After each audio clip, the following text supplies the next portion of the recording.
لوگ مر رہے ہیں یہاں پر, طبیعت خراب ہو جاتی ہے ان کی بات سن کے. خدا کے واسطے نہ بلایا کریں, یہ جھوٹ بولنے کی عادت ان کو ہوگی. یار آپ اپنے ٹائم پہ بولے نا یار. اپنے پیٹ بھرے ہوئے بزنس سارے وہاں پر اولادیں ہیں وہاں پر, کیونکہ نگراں وزیر اعظم تو کہتے ہیں تو کیا ہوا, ان کی طرح راتوں کو لاٹری کسی کی نہیں لگی. السلام علیکم ناظرین, آج اسد اللہ خان کے پروگرام میں بیرسٹر دانیال نے اتنے جھوٹ بولے اور جھوٹ بولتے ہی چلے گئے. جب سائرہ بانو کی برداشت سے ان کے جھوٹ باہر ہو گئے تو سائرہ بانو آپے سے باہر ہو گئی اور بیرسٹر دانیال کو اتنا بے عزت کیا کہ ساری زندگی ان کی اتنی بے عزتی نہیں ہوئی ہوگی. آئیے پہلے ان کی گفتگو سنتے ہیں پھر اس پر بات کرتے ہیں. سائرہ بانو صاحبہ, اب ایک چیز پر بہت ساری سیاسی جماعتیں متفق ہیں اور وہ سمجھتی ہیں کہ بہرحال ملک کو بحرانوں سے نکال سکتی ہے ایک سٹرانگ الیکٹڈ گورنمنٹ. جنوری میں ہوتے ہوئے نظر آ رہے ہیں آپ کو. سیاسی جماعتیں یہ کہتی ہیں, سیاسی جماعتیں وہ کھاتی ہیں, چلیں یہ لڈو بھی کھا کر دیکھ لیں. وہ کہتے ہیں وہ کون سا لڈو ہوتا ہے جس کو کھاؤ تو تب بھی پچھتانا پڑتا ہے, نہ کھاؤ تو تب بھی پچھتانا پڑتا ہے. ایک سٹرانگ الیکٹڈ گورنمنٹ کیسے آئے گی, مجھے تو یہ سمجھ نہیں آ رہی. میں تو خود بیٹھ کے اپنے آپ سے سوال کرتی ہوں کیسے آئے گی. ایک ابھی پورے کام ہوئے نہیں, آپ نے ایک پارٹی جو واقعہ ہی ایسے کام پر میں دیکھیے, میں تبھی سوری آپ کو کہہ رہی ہوں کہ سولو کر لیا کریں. یہ لڑائی جھگڑوں سے کیا فائدہ, دیکھو ہم بیٹھ کے اپنے معاشرے کو, ہمارے مسلمانوں کا المیہ یہی ہے, خاص کر ہمارے خطے کا, ہم ابھی تک بیٹھ کے اپنے ماضی کو رو رہے ہیں کہ مغل بادشاہوں کے دور میں یہ ہوتا تھا, بہادر شاہ ظفر نے یہ کیا تھا, تب سے ہم لوگ پیٹتے آ رہے ہیں. تو کیسے آئے گی گورنمنٹ, ایک پارٹی جو اس وقت عوام میں مقبولیت کی اونچائی پر ہے, میں پی ٹی آئی کی بات کر رہی ہوں, وہ سائڈ پر ہے اور کچھ حالات بن نہیں رہے. تو ایسی ہنگ پارلیمنٹ بنے گی کہ کہیں کی اینٹ کہیں کا روڑا, بھانوتی نے کبا جوڑا. تو 1/2 اکثریت تو کسی بھی جماعت کو نہیں ملے گی, کسی بھی جماعت کو نہیں ملے گی, اور سب ایسے آئیں گے.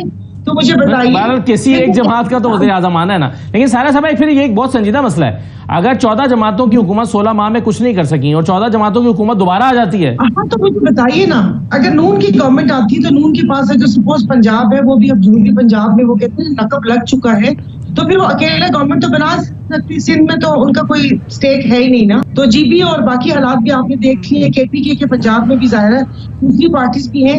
تو پھر کیا ان کو آئی پی پی, ایم کیو ایم, باپ کیوں, ان کا سہارا لینا پڑے گا. مجبوری تو پھر وہی ہے کہ اتحادیوں کے ساتھ آپ وہ سب کچھ نہیں کر سکتے جو ایک پارٹی خود فیصلے اپنے کندھوں پہ ذمہ داری لیتی ہے. اور پیپلز پارٹی کا تو صرف سندھ ہے, سندھ کی بنیاد پر تو وہ وفاق میں نہیں آ سکتی, اس کے لیے اس کو جو چھوٹی چھوٹی پارٹیز ہیں ان کا ملنا ہوگا. تو یہ کیسے بنے گی. تو یہ الیکشن کا بول رہے ہیں, آگے حالات کیسے ہیں, اور اب تو حالات ایسے ہوگی کہ کوئی نہیں سے بات کہ اتنے محب وطن ہیں ہم لوگ کہ بس ایسی وہ کہتے ہیں کہ کون سی قوم ہے, مجھے سمجھ نہیں آ رہی کہ خدا جانے. تو مجھے نہیں پتا, اگر الیکشن ہو بھی جائے تو آپ بھی یہاں, میں بھی یہاں, اسی قسم کے حالات ہیں. کوئی وہ دنیا تو بدل نہیں جائے گی. جن لوگوں نے خودکشیاں کی ہیں, جو مر رہے ہیں, جو رو رہے ہیں, جن کے بچے سمندر میں بے گورو کفن ان کی لاشیں پڑی ہوئی تھی, اور وزیر اعظم کہہ رہا ہے کہ تو کیا ہوا, چاہ رہے ہیں اگر یہاں سے برین ڈرین ہو رہا ہے تو. اور الیکشن انہوں نے, لیکن الیکشن میں یہ بڑی اب صورتحال گمبھیر بھی ہے اور دلچسپ بھی ہے کہ اب اس وقت جو موجودہ ابھی حکومت گئی ہے اس میں خاص سب سے زیادہ دباؤ کا شکار نون لیگ ہے, کیونکہ ان کے وزیر خزانہ تھے, ان کے وزیر اعظم تھے, ان سے لوگ بڑے نالاں دکھائی دیتے ہیں, اور ایسا لگتا ہے کہ الیکشن میں وہ جائیں گے تو لوگوں کے سامنے ان کو چیلنجز کا سامنا کرنا پڑے گا. دوسری طرف پیپلز پارٹی کے بارے میں آپ نے کہا کہ ان کے بارے میں خبریں کہ ہاتھ اٹھا لیا گیا ہے, تو پھر آئے گا کون, اور پھر اگر کوئی اور آئے گا تو وہ آئے گا کیسے, سوال یہ پیدا ہوتا ہے. یہ ان کا پرانا بتیرہ ہے ان کی جماعت کا, اور آل ڈیو ریسپیکٹ یہ جھوٹ بولتے ہیں, پاکستان کو اسی جھوٹ کی وجہ سے یہاں پہنچایا. اور آج جو یہ بحران دیکھ رہے ہیں بجلی کا, آج مہنگائی کا بحران دیکھ رہے ہیں, یہ تمام کڑیاں جو ہیں ادھر ہی لنک ہوتی ہیں اور وہاں سے شروع ہوتی ہیں. یہ چیزیں وہاں سے شروع ہوتی ہیں, وہاں سے تیار ہوتی ہیں, اور آج اس کا ٹرکل ڈاؤن افیکٹ کر رہے ہیں. اکانومی کا افیکٹس نہیں ہوتے, اور یہ وہی چیزیں جو آپ کو نظر آ رہی ہیں بجلی کے بلوں میں, کارخانے یا نون لیگ نے لگائے یا یہ مہنگے کارخانے پیپلز پارٹی نے لگائے. آپ نہیں سمجھتے کیا اس کے ذمہ دار آپ بھی ہیں کہ کس طرح کے معاہدے ہیں کہ جس میں ہم بجلی خریدیں نہ خریدیں ہمیں کیپیسٹی پیمنٹس کرنی ہے. آپ اس میں کوئی لوپ ہول, کوئی فلا نہیں دیکھتے. اب آپ مجھے 2 منٹ دیں گے. ہم نے کیا کیا جب ہم نے لیا ملک کو لیا, ہم نے پہلا فیز کیا کیا کہ بجلی کی جو شارٹ فال تھی اس کو پورا کرنا. آپ نے کیا کیا کہ پاکستان کی انڈسٹری کا بھٹا بٹھا دیا 5 سال میں. آپ نے جھوٹ بول کے لوگوں کو گمراہ کر کے باتوں کے ساتھ ایک ٹانگا پارٹی کو جب آپ نے ٹرائل میں دیا ٹیسٹ ٹیوب بیبیز سے, یہ ان کو جا کے آپ نے پورا ملک دے دیا. آپ اپنے اعداد و شمار اٹھا نہیں کر سکے, کوئی فیکٹری بچ گئی ہے بابا جی. آپ یار کوئی آج جو سچویشن آج آپ کے پاس ہے, آپ اپنے ٹائم پہ بولے, مجھے اپنے ٹائم پہ بات کرنے دیں. کیا بات کر رہے ہیں یار, آپ اپنے ٹائم پہ بولے نا یار. چلے دانیال صاحب, کوئی جھوٹ کی کوئی حد ہوتی ہے یار. پروپیگنڈا بھی کرے, ایسا کرے نا جو مارکیٹ میں پبلک اس کو بائی کر سکے. سائرہ بانو بھی کچھ کہہ رہی ہیں, آپ بھی کچھ کہہ رہے ہیں, لیکن دانیال صاحب آپ پہلے مکمل کر لیں, پھر میں آپ دونوں کی بات سنتا ہوں. میرا جب میں اپنا جواب کر رہا ہوں تو جواب پورا دوں گا. نہیں کر رہے سر, کیوں نہیں کر رہے آپ؟ سائرہ بانو بھی کچھ کہہ رہی ہیں. میرے اندر اتنی ہمت نہیں ہے اتنا جھوٹ سننے کی. ان لوگوں نے تو PhD کی ہوئی ہے کہ آج ان کے وہ کیا کہتے ہیں, وہ تعریفوں کے پل ہی نہیں شروع ہوتے. یہاں پر لوگ مر رہے ہیں, غریبوں کی بچیاں عزت نیلام ہو رہی ہے, بچے لوگ بیچ رہے ہیں کہ 2013 میں یہ کیا تھا, 2010 میں یہ کیا تھا. لوگ مر رہے ہیں یہاں پر, طبیعت خراب ہو جاتی ہے ان کی بات سن کے. خدا کے واسطے نہ بلایا کریں, یہ جھوٹ بولنے کی عادت ان کو ہوگی. میں آپ سے ریکویسٹ کرتی ہوں کہ نہ بلایا کریں. اچھے خاصے پڑھے لکھے لوگ, صاحب ڈاکٹر بیرسٹر پتہ نہیں کیا کیا نام لگا ہوا ہوتا ہے, اس چیز سے آگے نکل ہی نہیں سک رہے.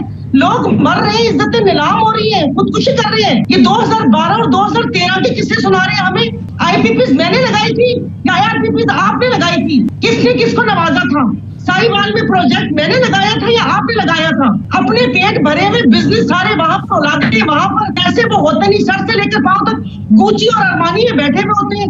بھاشن ہمیں سناتے ہیں کہ ہم لوگوں نے یہ کر دیا, اور آپ لوگ بھی ٹائم دیتے ہو کہ 20 ٹائم آپ لوگوں کا پروگرام نہیں چلتا تو کوکنگ شو شروع کر لیجئے, تو اس میں آگے میں آپ کو کھانا بنانا سکھا دوں گی. میں 15 منٹ ہو گئے, 15 منٹ سے وہ کر کے جو عوام مر رہی ہے اس کے مسئلے کا حل بتا دیں, یا گردن کٹوا کر لیٹ جائے, معافی مانگ لے میاں صاحب سے کہ آ جائے اور آ کے سنبھال لے سب کچھ, اور جا کے کس کو وہ کرے, کس کی آنکھ کا تارا ہے, خدا کے واسطے جینے کا حق دے دے.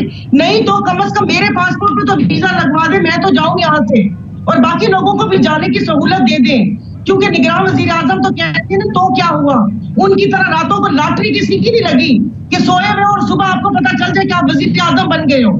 بند کریں خدا کے واسطے, جو لوگ مر رہے ہیں ان کی دادرسی کریں. اپنے پچھڑوں کا آپ سنا رہے ہیں کہ اس نے یہ کیا, اس نے وہ کیا, یہ ہم نے کر دیا, وہ کر دیا, تو مر جائیں ہم لوگ. ریاست ماں کی طرح ہوتی ہے.